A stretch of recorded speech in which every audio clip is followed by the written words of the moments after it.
Hello student, तो आज हम लोग जो क्वेश्चन का आंसर प्रिपेयर करेंगे वो क्वेश्चन है स्टेट हेनरीज लॉ। तो ये क्वेश्चन अगर एग्जाम में पूछते हैं तो हम लोग कौन से पॉइंट्स लिखेंगे वो अभी देखेंगे। तो पहले लॉ का स्टेटमेंट हम लोगों को लिखना जरूरी है। 2 मार्क्स के लिए अगर क्वेश्चन आता है तो पहले स्टेटमेंट लिखेंगे। स्टेटमेंट क्या है? The law states that the solubility of a gas in a liquid at constant temperature is proportional to the partial pressure of gas above the solution।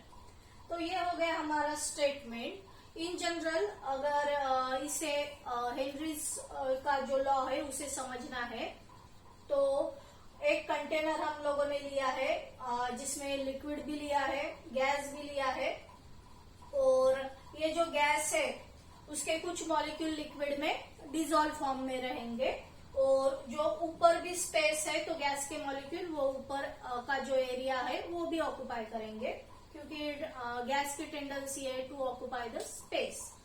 तो ये पहले जो अपनी सिस्टम थी वो डायनेमिक इक्विलिब्रियम में थी। डायनेमिक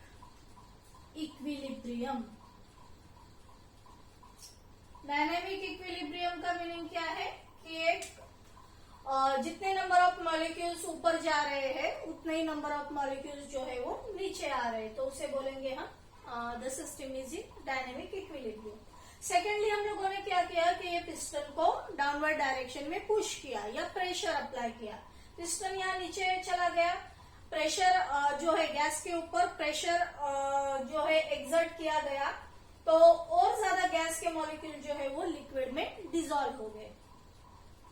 तो ये जो एरो दिखाए गए हैं तो इसका मीनिंग है कि ये लिक्विड के सरफेस के ऊपर प्रेशर एक्सर्ट हो रहा है। ठीक है, तो ये प्रेशर एक्सर्ट होने की वजह से ज्यादा गैस के मॉलिक्यूल डिसॉल्व हो रहे हैं, और गैस के मॉलिक्यूल के बीच में भी कोलिजन्स हो रहे हैं, और ड्यू टू दैट कोलिजन भी जो है गैस के जो है लिक्विड फॉर्म में कन्वर्ट होके नीचे आ रहा है।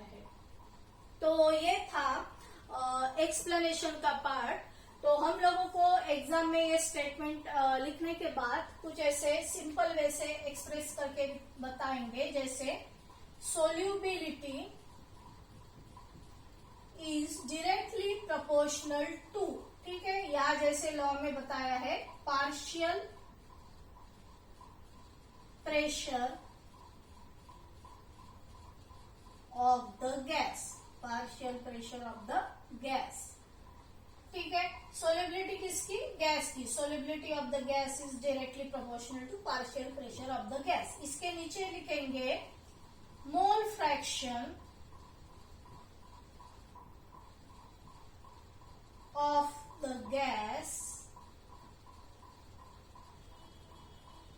in liquid, ठीक है, mole fraction of the gas in liquid, जिसे स्मॉल x से डिनोट करेंगे, is directly proportional to partial pressure of the gas. ये सोल्युबिलिटी के लिए हम लोगों ने क्या यूज किया है? Mole fraction.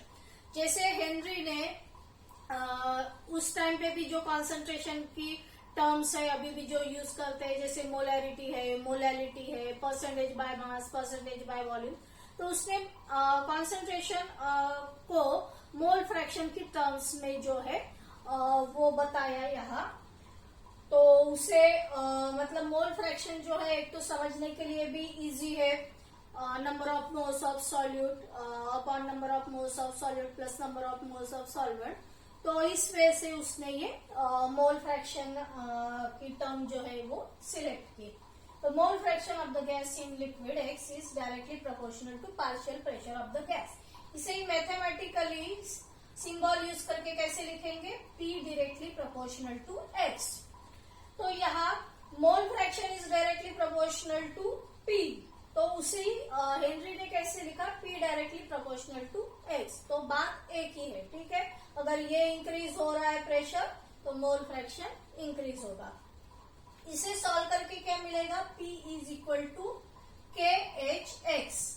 इसे एक ब्लॉक में डाल देते हैं, और यहाँ जो हर एक टर्म है उसका मीनिंग भी आप लोगों को नीचे लिखना होगा। जैसे P क्या है? Partial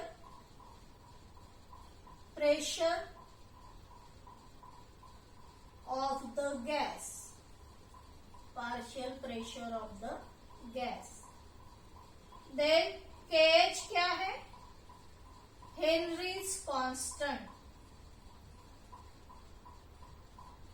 Henry's constant. और X क्या है? Mole fraction. तो इस तरह से हर एक टर्म्स का मीनिंग लिखो. ठीक है, ये डायग्राम मत ड्रॉ करो. ठीक है, ओनली आप लोग यहां तक लिखोगे और साइड में एक छोटा सा आप लोग ग्राफ भी ड्रॉ कर सकते हो. इस तरह से ये जो है एक्स एक्सिस पे आएगा मोल फ्रैक्शन और यहाँ ऐसे प्रेशर. तो हेनरी ने ग्राफिकली भी इसे एक्सप्लेन किया.